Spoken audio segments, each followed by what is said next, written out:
Kael Ashwood had buried an empty casket 3 years ago. He remembered the roses most. White ones, too many of them, piled so high on the coffin that they spilled onto the grass like something trying to escape. He remembered the sound of his pack howling at a moon that did not care whether Mira Ashwood lived or died. He remembered standing at the edge of that grave and feeling, for the first time in his life, that being an alpha king meant nothing at all. 3 years, 1 month, and the exact number of days it took a man to stop counting days. That was how long it had been. He had built a wall around that grief and called it leadership. He signed treaties. He settled border disputes. He trained new warriors and buried old friends, and never once let his pack see him break. But at night, alone in a bed too large for one person, he still reached for her side, and every single time, the sheets were cold, and every single time, it hurt exactly as much as the first night. So when Silas Vane sent an invitation to a peace summit, gold-edged and dripping with false courtesy, Kael almost laughed. Vane was no friend of his. Vane's pack had clashed with his own for a decade, border skirmishes and stolen territory, and the kind of quiet cruelty that never quite tipped into open war. An invitation from Vane was never simple, but kings did not refuse summits. Refusing looked like fear, and fear was a language Kael had stopped speaking the night his wife died. He went. He wore his best coat, the one that made him look every inch the Alpha King, and he told himself he would sit through one evening of Vane's smug hospitality and then go home. The banquet hall smelled of orange blossom and old money. Candles lined every table, and laughter rose and fell like a tide he had no interest in joining. Kael stood near the back wall, arms crossed, counting the minutes until he could leave without causing offense. Then he saw her. It was not a slow realization. It hit him all at once, like a fist to the chest. Dark hair, pulled back the way she always wore it for formal events.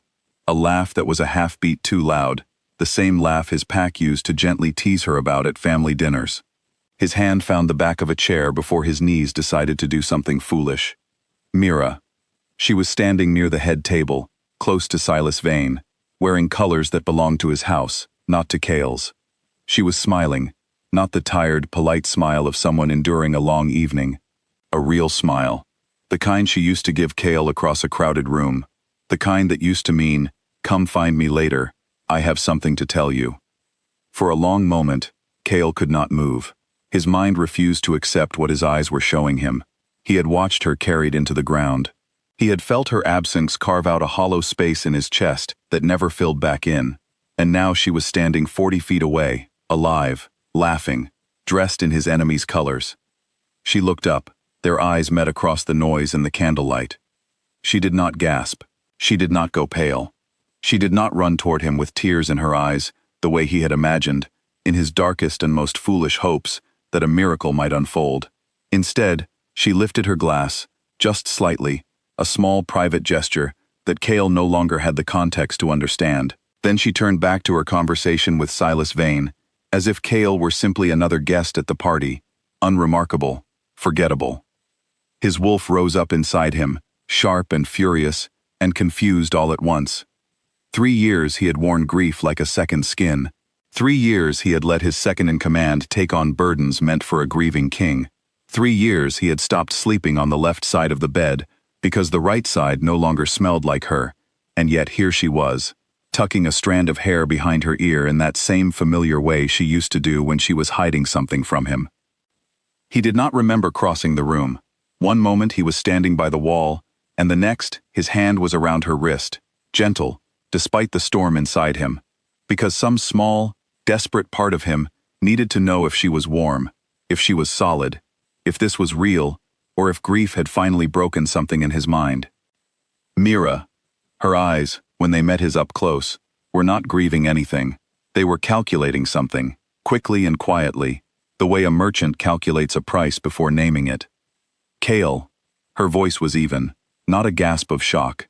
A greeting, distant and polite, the kind you might give a business partner you had hoped to avoid until after dessert.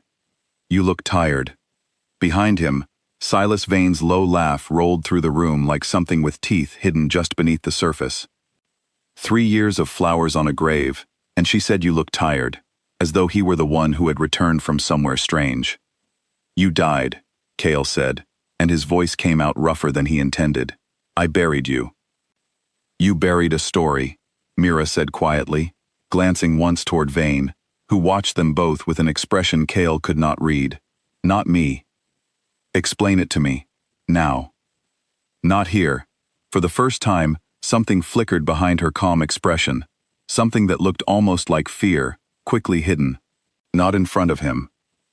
Vane stepped closer, smooth and unhurried, a man who clearly enjoyed watching other people struggle.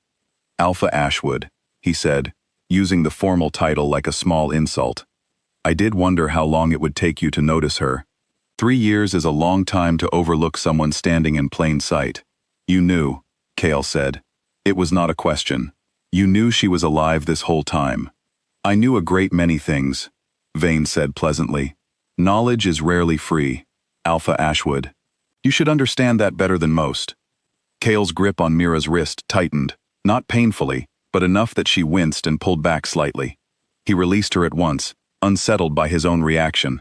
Around them, other guests had begun to notice the tension, conversations dimming into curious silence. "We are not doing this here," Mira said firmly, glancing around at the gathering crowd.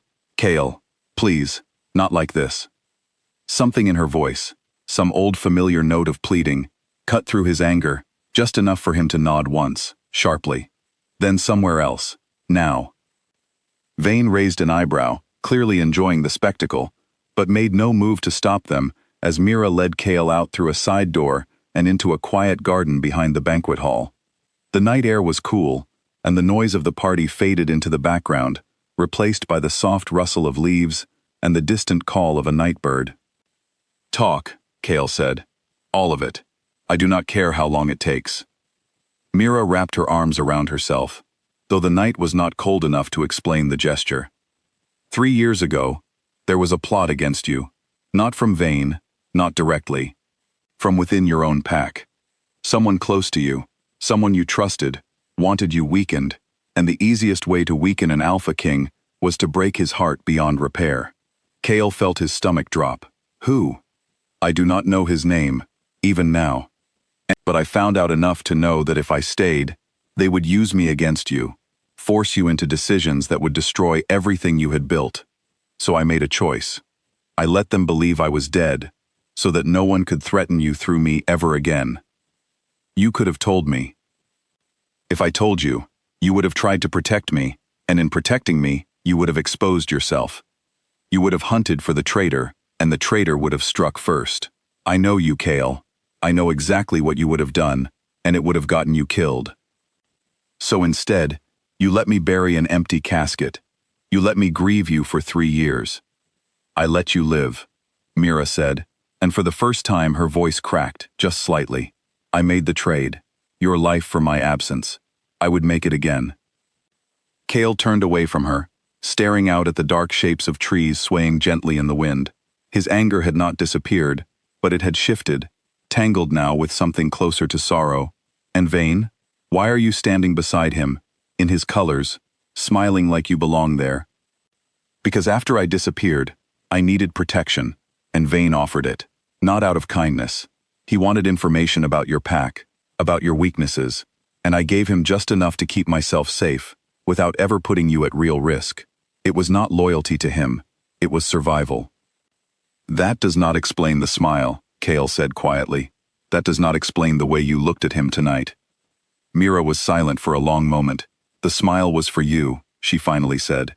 "The moment I saw you across that room, alive, older, tired in ways I never wanted for you, I could not help it. I have missed you every single day." The smile Vane saw was mine to control. The one meant for you, I could not hide. Kael turned back to face her, studying her expression in the dim garden light, searching for any hint of deception. He found none, only exhaustion and old grief mirrored back at him, the same grief he had carried himself. "You should have trusted me to survive the truth," he said finally, "instead of deciding for both of us." "I know," Mira whispered. "I have had 3 years to know it. I am sorry." For a long moment, neither of them spoke. The distance between them felt enormous. built from 3 years of separate loneliness. Yet somehow, it also felt smaller than it had any right to be, standing this close, breathing the same night air. "The traitor," Kael said eventually. "Do you know enough to help me find him now?" "I know a few names, a few patterns. It will not be simple, and it will not be safe." "Nothing about tonight has been simple," Kael said, and for the first time since he had seen her across the banquet hall, something like the ghost of a smile touched his face. "Come home. Help me finish what you started 3 years ago." Mira studied him carefully, as though checking for any trace of the anger that had brought him crossing that crowded room. Finding only tired determination, she nodded slowly. "It will not be easy, convincing your pack that I am not some enemy spy sent by Vane." "Let me worry about my pack," Kael said. "You have spent 3 years protecting me from a distance. Let me spend the next few protecting you up close." Behind them, faintly, the sound of the banquet continued, laughter and music, drifting into the night, as though nothing in the world had changed. But out in the quiet garden, two people who had spent 3 years believing they had lost each other forever, stood close together under the stars, carrying the weight of secrets still unspoken, the danger still unresolved, and a fragile, uncertain hope that perhaps, after everything, they might finally find their way back to something resembling home.